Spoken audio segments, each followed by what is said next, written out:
Good morning, my amazing artist. We are going to have another great week of art making, and this week is going to be all about Zentangle. Now, don't let the name confuse you. It's going to be an art form that's all about using lines, shapes, and patterns that we've talked about in class before, but this time in creating a repetitive artwork that actually can make your brain and your heart feel really good. We're going to see two artists give examples and instructions on Zentangle art, and then we're going to make ours ourselves. So let's get started. This project will be about the artistic technique Zentangle. Do you ever have days when you are feeling kind of blue or worn out? Perhaps you've experienced a moment when you're feeling super grumpy or even angry. Well, two adults, Rick Roberts and Maria Thomas, invented an art technique called Zentangle, a type of doodling that calms the mind and relaxes your body. They discovered that doodling simple patterns on a piece of paper helps people deal with stress, get in touch with creativity, and turn mistakes into positives. Zen stands for calm, and Tangle stands for a collection of overlapping patterns. Whether you consider yourself to be an artist or not, you will find that the simple doodling technique, which you can do anywhere, will make you feel good. And here are some examples of Zentangle from around the world.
First thing you're gonna do is trace the hand. So you're kind of trace the hand and also some of the arms. So you're going to use a Sharpie for the entire lesson, and basically just going to go outline, let them outline their whole entire hand. Kind of get close up on the fingers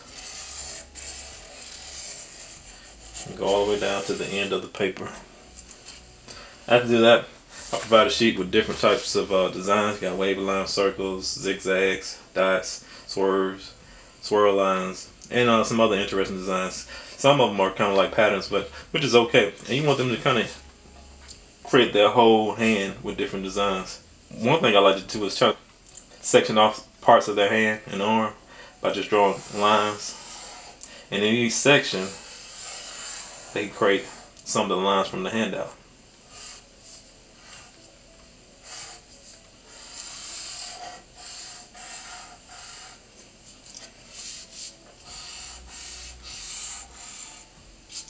And that's pretty much it. And I'm just going to start adding some of these lines inside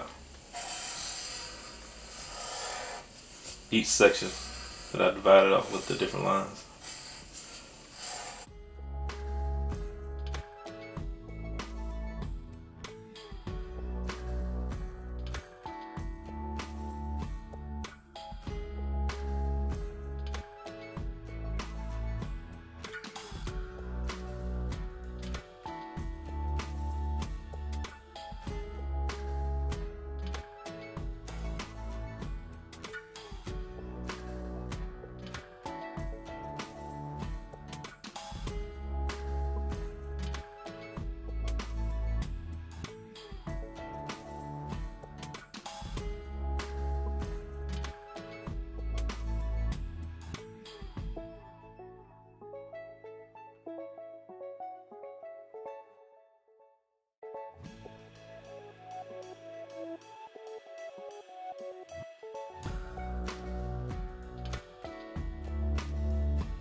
Wow, weren't those artists amazing?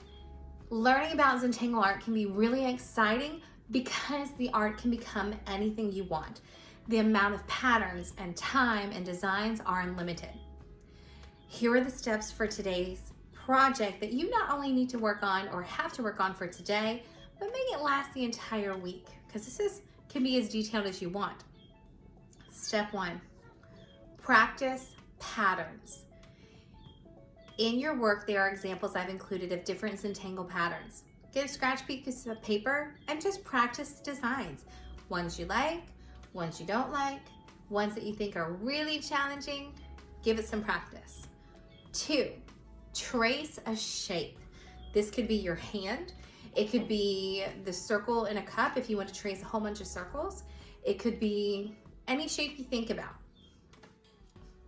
3, segment the shape.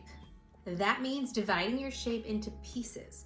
If you were using a hand, just like in the example, you could create different lines to create segments. If you wanted to use circles or another shape, you could overlap those shapes to create segments, or use your pencil to create lines of different pieces of that shape. Number 4, Zentangle. Using your practice knowledge and the idea pages I've supplied for you, create different patterns in each section.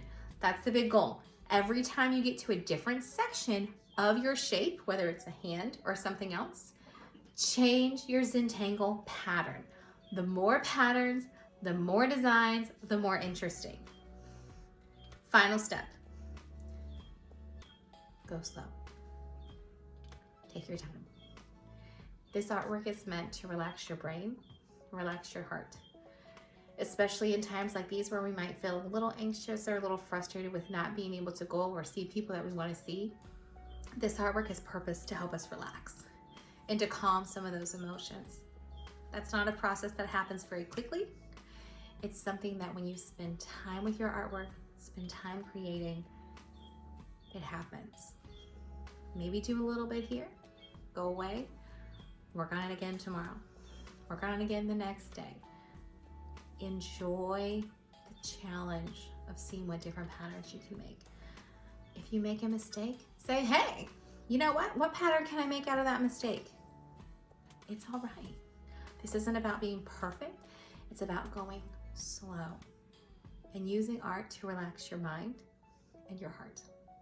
Happy making. I can't wait to see your Zentangle artwork.